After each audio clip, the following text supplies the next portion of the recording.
football and Netflix. But for part two, Untold Swamp Kings talked about the University of Florida throughout the 2000s, as we mentioned. And hey, Wayne, what did you think of this 4-part series on Netflix? Yeah. I mean, I kind of want to. I've read a lot of reviews, talked about it, or talked about some friends and all, and it's like I feel like I kind of looked at who produced all these Untold series. Great, Untold. These Untold series are great, right? By all means.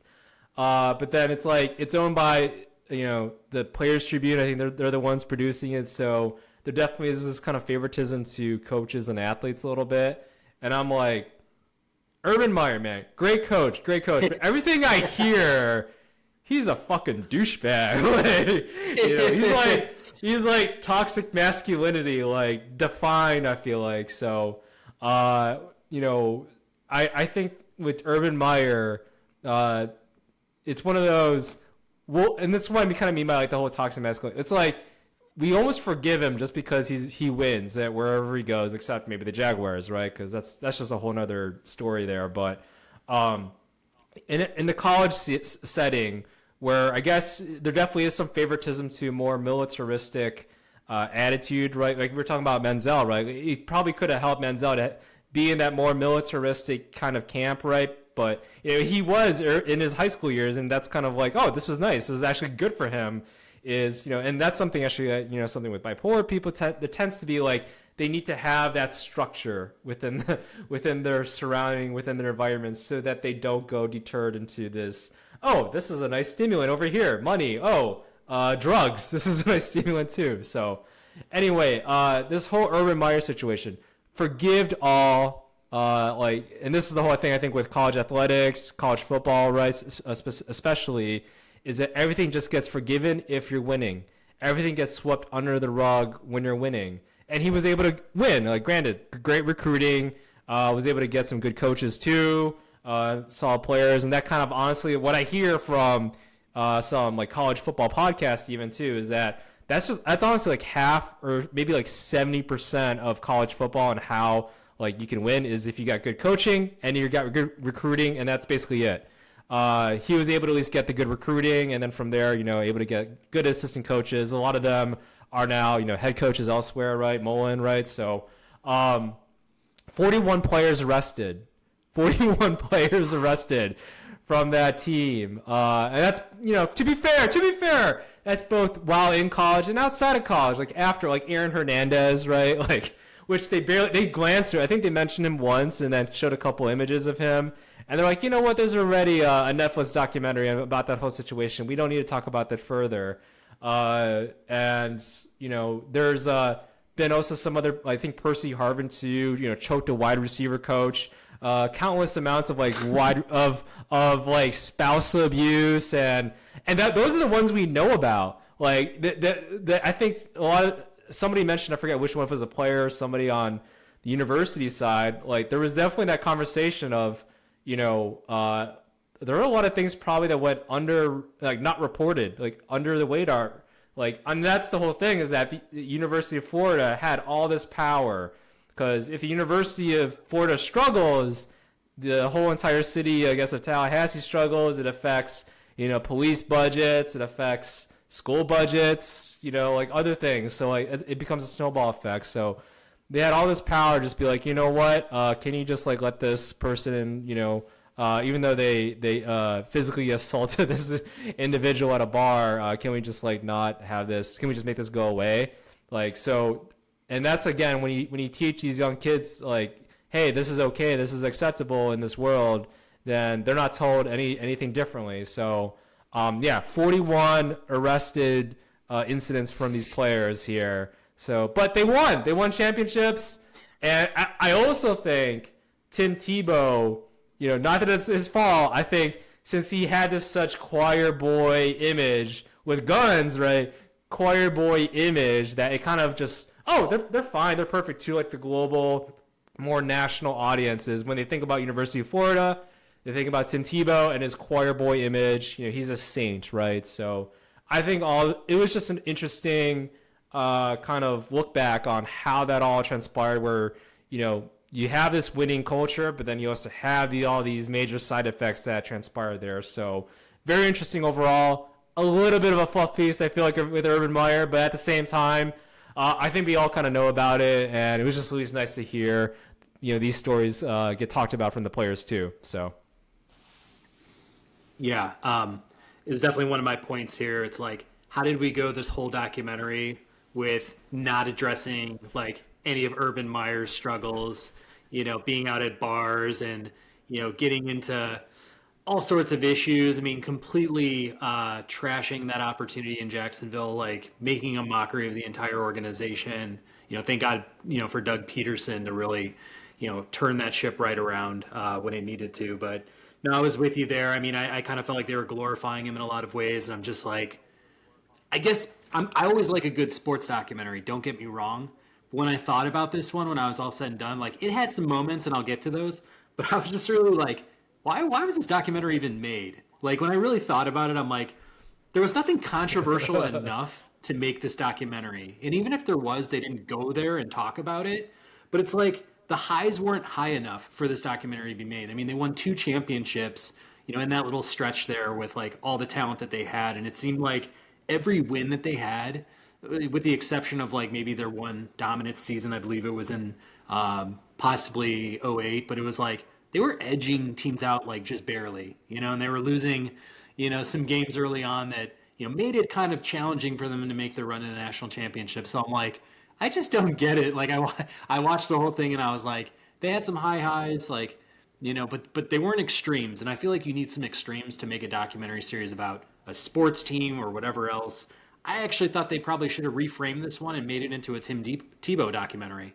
I mean, just make it about Tim, because at the end of the day, like he's kind of got all the eyeballs, when it comes to that, that whole college, program, and just his story was bigger than Manziel's. I mean, his story is one of the biggest college football stories I think that ever existed, to be honest with you. So I was just kind of surprised in that sense, thinking about maybe Nick Saban having a documentary on Untold. I mean, the guy who's won 7 championships and like 5, with Bama and like this more recent stretch. It's like that's a more like glorious program, I think, to shine some light on. And I don't have any like, I'm not a fan of Alabama. I'm not a hater on Florida. I'm just kind of like, I was left a little bit like, this was entertaining, but like, what was the point? Like, I just didn't really get it. But I'll get to some highs, but I want to hear your thoughts on maybe some of that.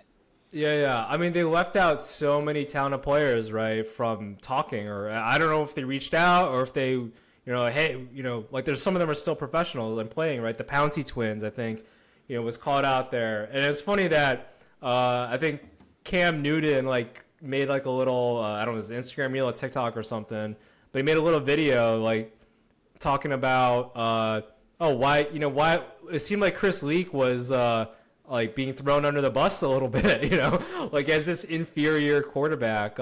He made I believe after he got drafted, if I'm not mistaken, I think he was put on the practice squad for the Bears, or was at least invited to camp there as an undrafted rookie. So, which, I mean, hey, that's something actually. Like how many quarterbacks get put onto practice squads and get the opportunity to have a shot. I think he was also like a two-time. I think it was second team SEC, which again, that's a big deal because it's the SEC. So played all 4 years at the University of Florida. Like I think he was the captain too. So like I remember Chris Leak. I he's got a beautiful smile too. That's a good looking guy over there too. But yeah, Chris Leak. He was a good passer, and at least I guess they highlighted how the system definitely did not fit his strengths more so. Like he's definitely much more of your traditional drop back passer, whereas Tim Tebow, like he's definitely much more of that fullback, just like run it right through you. Which so yeah, like it made a lot of sense that Urban Meyer really liked Tim Tebow. If they didn't have him, then yeah, they would have had Cam Newton. That would have been interesting to have Cam Newton there. Obviously, Cam Newton had his own successes elsewhere with Auburn, winning the national championship there. So and having just one of the best overall college seasons. but yeah, it was interesting how they left, a lot of these players out, didn't have these conversations. Yeah, barely mentioned the whole Aaron Hernandez situation. So, yeah, it kind of just left of like, I think somebody was joking about like, oh, yeah, Urban Meyer left, the whole situation in Jacksonville. Like, no, he was like fucking fired because he was just like a douchebag to every player there. It's like you can't take what he was doing at the University of Florida. Like you saw those workout reels, and then and expect professional players like, oh yeah, I'm just gonna do that, right? Like, no, they're gonna call their agent and like, I want out, and I think there are allegations or whatever, right? But it wasn't a Lambo, the kicker, I think. Said that Urban Meyer kicked him apparently, like kicking the kicker, and so I'm like, you better fucking make your kicks and stuff like that. That's another thing too. I think Urban Meyer has like this persona, like, oh, I'm like a God-fearing man and all that. This guy's a douchebag and everything. Like you see him with co-eds, and like he gets a little handsy there. You see him yell at kids and swear at them. I'm like, this guy's a douche. So I don't know. I used to like Urban Meyer some a little bit. I was like, oh, he's a winner. He seems like a very stern individual. No, this guy's a douchebag. Great, you win, you do all that, but you got to go to church to, I guess, rectify all the shit you put on people. So all that childhood trauma and everything. Like, no wonder everybody's like, no wonder Aaron Hernandez is going crazy. So I don't know. Yeah, it just felt so nuts there. Good stuff, man. That's awesome. I mean, the only so I guess we've kind of pointed out like a lot of the negativity here. Like I think some of the saving graces of the series itself, like it's fun to reflect on some of the games and some of the moments and getting some of that background context. I will say the level of accountability among the players, the commitment to the locker room, like the whole midnight workout sessions until 2:30. I mean, that's just insane to see them kind of all, pulling the rope together and kind of like trying to take themselves to another level just physically. I mean, that kind of commitment was fun to watch, and it was inspiring to see, Brandon Seiler kind of lead the way pre Tim Tebow, and then Tebow kind of trying to match Seiler, like seeking him out from the start, like knowing, hey, you're the guy here, and I got to be one step ahead of you. And, like, I think the thing I take away from it is like, I don't think there's ever been a college player who's had the level of preparation, is the dedication, the accountability to Tim Tebow. Like we can all laugh at him, like as goofy as he kind of he sounded goofy in every single word that he uttered on this documentary. Like I was trying not to laugh the entire time because he's so dramatic about every single thing that happens in his life. Like he probably like, I opened the Triscuit box and I could just feel, the smell of the Triscuits hit my nostrils, and it was sensation. He's so in every moment, but all that stuff aside, I mean, he is so focused, so dedicated, so mature beyond his years at that time. I mean, it's no like coincidence that he was as great as he was and, had won, even 2 national titles. I mean, just thinking to himself, like, I can always control like my attitude, my effort, my preparation, things like that. I mean, that was pretty cool. Like those are some of the cool things, but yeah, I mean, the only other thing I'll throw out there, and we'll go back to some of the negative, but like there was a part where Brandon Seiler, and again, like I thought Brandon Seiler was kind of the model for how you want a leader to be, but that one part when they're talking about him like showing the freshmen how to be accountable, and there's one freshman that showed up late, so they had to do the ab drill over again, and Seiler was watching all the folks on the ground.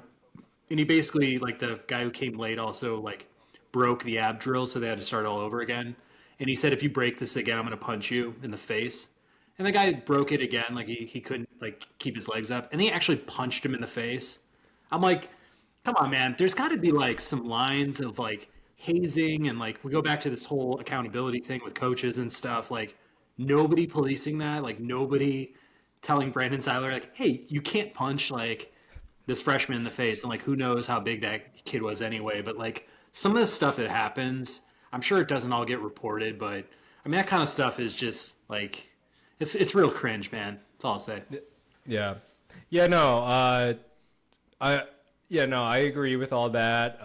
And part of that I feel like it was fostered by Urban Meyer. He really pushed these players to, the brink of almost insanity, right, with regards to all these things. And I think that's honestly that's kind of like part of the why Urban Meyer is so why he was so successful in the college game is that he pushes the players to the brink of perfection.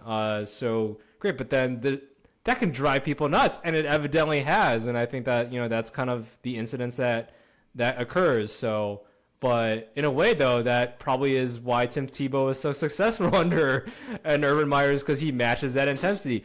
As hyperbolic as Tim Tebow can be, or is basically right. I think that's where that intensity matches, and I think that's why it was kind of a match made in heaven. Where Urban Meyer, I don't say he struggled after Tim Tebow, but he definitely like kind of fell a little bit, with regards to kind of at least at Florida, right? With how that whole situation was being handled. With I think he had an 8-5 season, and then he like had like some heart issues, I think too. So that definitely like took a lot out of him. Was I guess finding players to help match that level of intensity almost intrinsically because it's kind of hard to just recruit players like a Tim Tebow and have that intensity baked in there. But then, yeah, he had some success for sure at Ohio State. Now Ohio State's like one of the better college programs there. But his time in Jacksonville definitely, yeah, that was just not good. So, but yeah, I definitely agree. I think Tim Tebow, there ought to be some sort of thing on here. His story is really intriguing. He seems genuine. You hear all those athletes, right? They were talking about like, oh, is Tim Tebow going to come to this party and stuff like that? It's like, no, he actually is like who he portrays himself to be, like a religious, I guess zealot in a way, like pure as hell. So, and he's now, I think, married with kid. Like, I think he married like a Miss USA or Miss Universe or something. Good for him. Good for him. So definitely not a virgin now. But yeah, he seems like a good guy overall. So I think, the best thing, that came from this is seeing Tim Tebow, like seeing how he is authentic and kind of true to himself there. And, it was an all-American athlete at the same time and brought that speech too, the promise, like, you definitely feel that. Like, I wish I could listen to that every morning, right? So, yeah, it was definitely put Tim Tebow in a good light there. Yeah. All right. Well, I don't have any other thoughts, unless you do, Wayne. But I would say of the documentary series we've watched and covered here on this show, that might be near the bottom of what we've covered. But I think it's worth a watch if you're really into college football, especially. I thought the four parts of the series made it a little longer than I think it really truly needed to be. But Wayne, do you have any other lasting thoughts about the whole series? I mean, I agree. Like, I like the Manti Te'o one probably the most so far. Hard to say exactly which one. I can't recall all of them, but I know that one definitely comes to mind as the Manti Te'o one.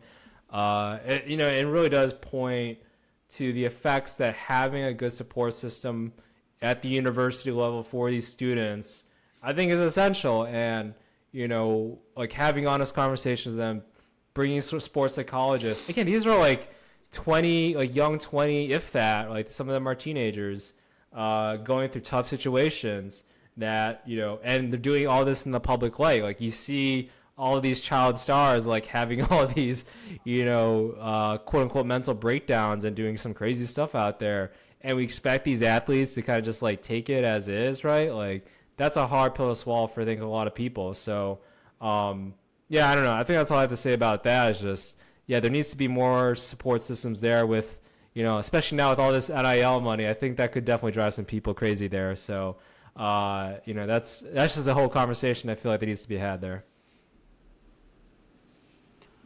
Yeah, I fully agree. I mean, as long as hundreds of millions of dollars are being poured into these institutions that are supposed to be serving students and education, I mean, to not have, and I don't really know. I don't know what the infrastructure is like at every university, but at least have some psychologists on hand. At least have, maybe some, folks that are just kind of evaluating the program. Just some extra eyes here and there.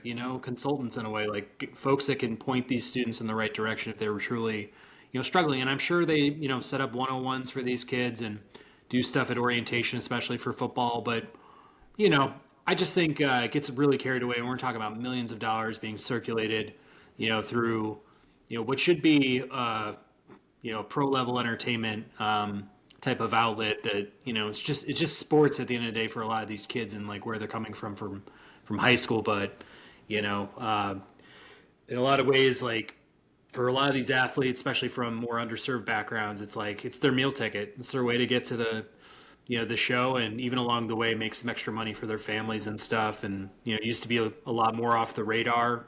Maybe a little bit less so now. Maybe not as many, cars being purchased or brown lunch bags full of money being passed over to these students during recruitment phases. But I can't be certain. I'm sure a lot of that still exists, but absolutely, I think the support systems need to be just fortified there.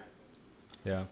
Yeah, and if you are an athlete or something, like you definitely like listen to the pivot, right? I think they talk a lot about these things here. Where, these are three former world class athletes at the NFL level, and they talk about these situations, talk about the mental health aspect, talk about the financial aspect, and have coming from nothing and then having several family members, third cousins, right? You haven't talked to in decades, like come to you for money and stuff like that. And it's like, how do you navigate that whole situation? How do you say no? Like that's just a whole conversation I think that needs to be had more so with some of these athletes. So yeah, the pivot's been great on that. I've been listening to that for a while now, and they talk about all those things, past mistakes that people have done, and how do they pivot from those situations. So yeah, definitely check that out if you get a chance to. All right. Well, yeah, again, Untold Johnny Football and Untold Swamp Kings. Wayne and I watch both. If you're a college football nut, go after it on Netflix. If you're still with us right now, leave us a like, subscribe to our podcast here on YouTube, follow us on Instagram at Ball and Breakfast. We're also on Google Podcasts, Apple Podcasts, Spotify as well. So check us out wherever is most convenient for you, and we'll see you next time.